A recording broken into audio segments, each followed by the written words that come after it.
Welcome back to the Python tutorial series. I'm so glad you're here. This is the 53rd video in the series, and today we will go over how to reverse a linked list. So let's get started. If you remember a linked list from the last tutorial, which is linked above, a linked list starts with a head node.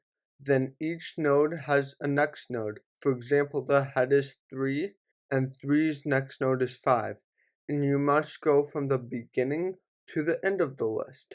And the last node, 6 in this case, has a next node of none, since there's not another node. So what we want to do is to reverse a linked list so it's opposite order. But you can't do this like a normal list because you always must start at the beginning. So let's dive into the code to see how to do this.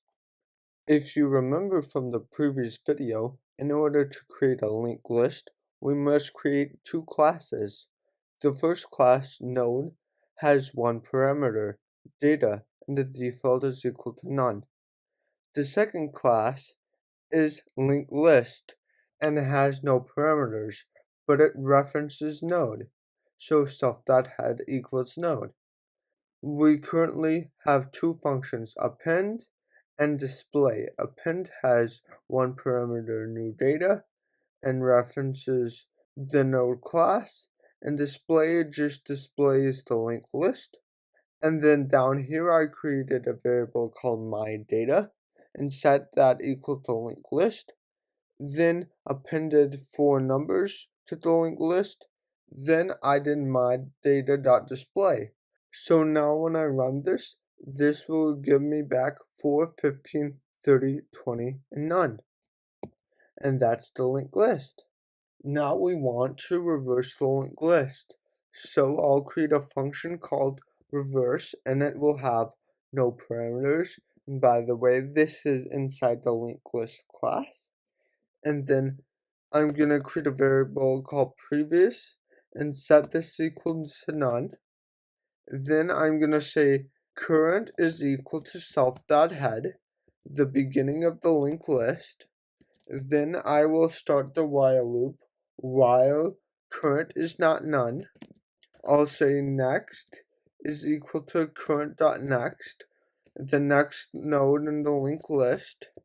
I'll then say current.next is equal to previous, and then previous equals current. And then finally current equals next. So we're adding a temporary variable to swap the values. Then finally, once we've swapped all the values in the list, we need to make a new head.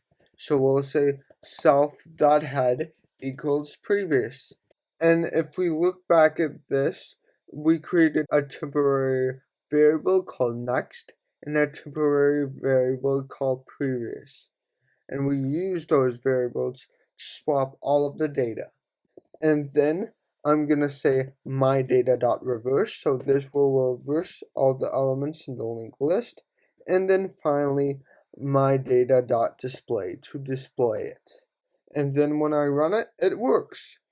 It successfully reversed all of the elements in a linked list, and that's how you reverse a linked list. Thank you so much for watching. Make sure to follow along with this video series by subscribing and hitting the notification bell, or by clicking on the next video so that you can expand your knowledge about Python. And as always, I can't wait to see you next time.